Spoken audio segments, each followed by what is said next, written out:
I also would like to ask, are your testing facilities and equipment really as good as you say they are?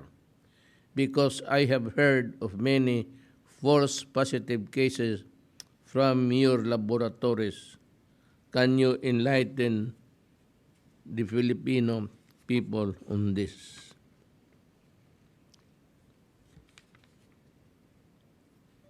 I was informed that 44 out of 49 or 89.79% of total hospital personnel who tested positive in PRC Subic turned out negative in another molecular laboratory. Mataas ito, Dick, ha? 44 out of 49. But in another test,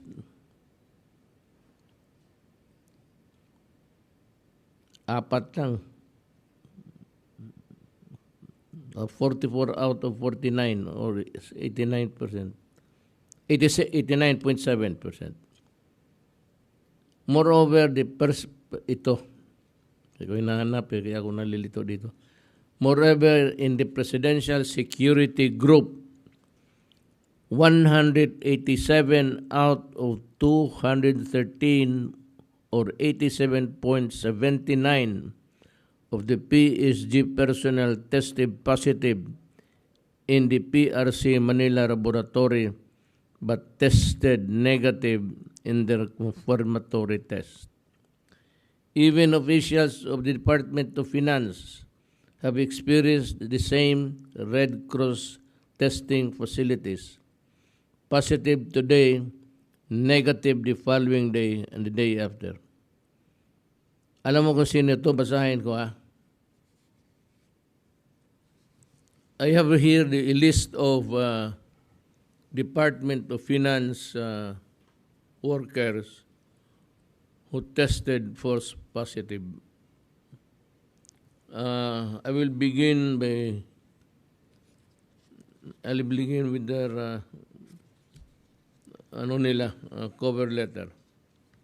The Department of Finance had 13 cases of false positive PCR test results for COVID-19 from February 10 to 2021. 13 individuals were tested positive after taking PCR tests from the laboratory of the Red Cross. After testing, the individuals decided to take a second confirmatory PCR test within 24 hours. All the individuals tested negative for COVID-19 after taking the confirmatory test. 2 individuals decided to take a third confirmatory test.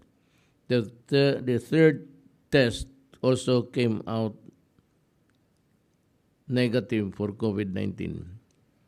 As such, we have concluded that the positive results received from the first RT-PCR swab tests in the Philippine Red Cross may be classified as false positive. The false positives in the Department of Finance may be even higher given that not all who tested positive but were asymptomatic took a confirmatory test due to financial reasons. Yan ang masakit. We acknowledge that the PCR test may not be 100% accurate. A Harvard article, Robert Sherling, MD, states that most false positive results are thought to be due to lab contamination or other problems on how the lab has performed the test, not the limitations of the test itself. Ang mahirap nito, Dick, is paano yung mga tao na tumanggap na lang sa PCR test ninyo na positive sila when all along negative sila, but because walang pera, at hindi masyado di make an assertive ones, pasunod-sunod na lang, and had to endure a confinement of 2 weeks when all along tested negative pala sila. Yan ang problema mo sa Red Cross.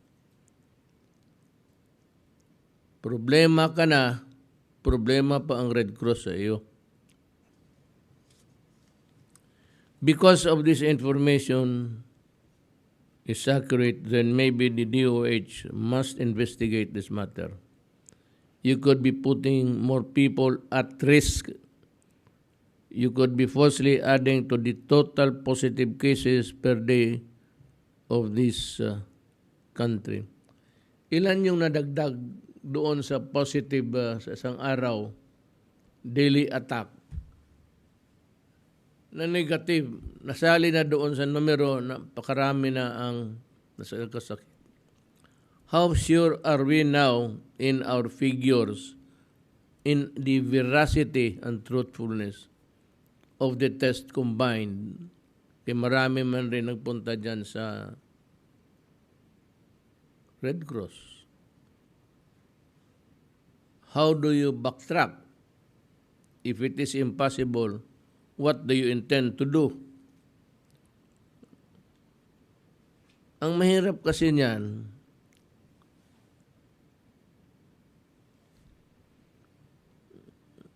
merong sa panahon mo sa Red Cross, may audit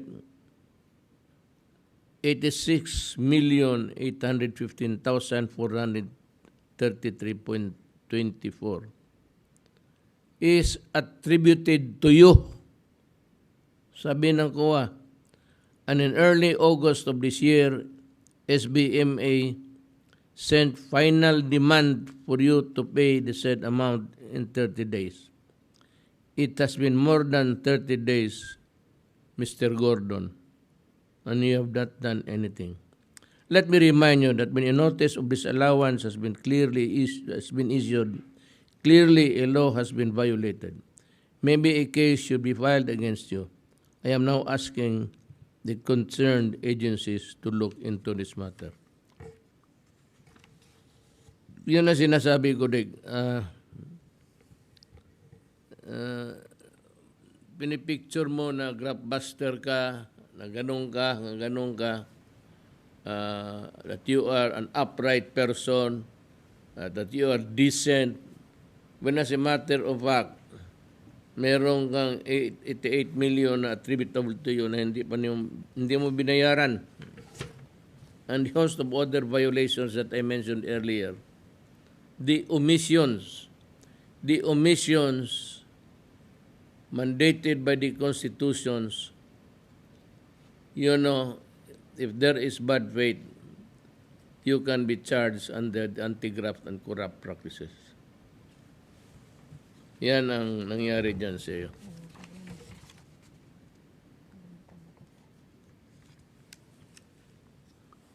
Ito, since that you can also tell us about your disallowances while you were in SBMA.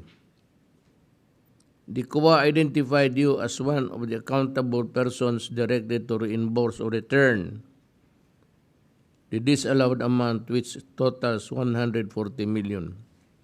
Of this amount, 86 million 815,443.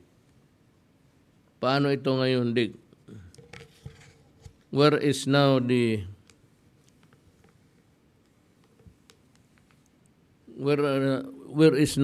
much vaunted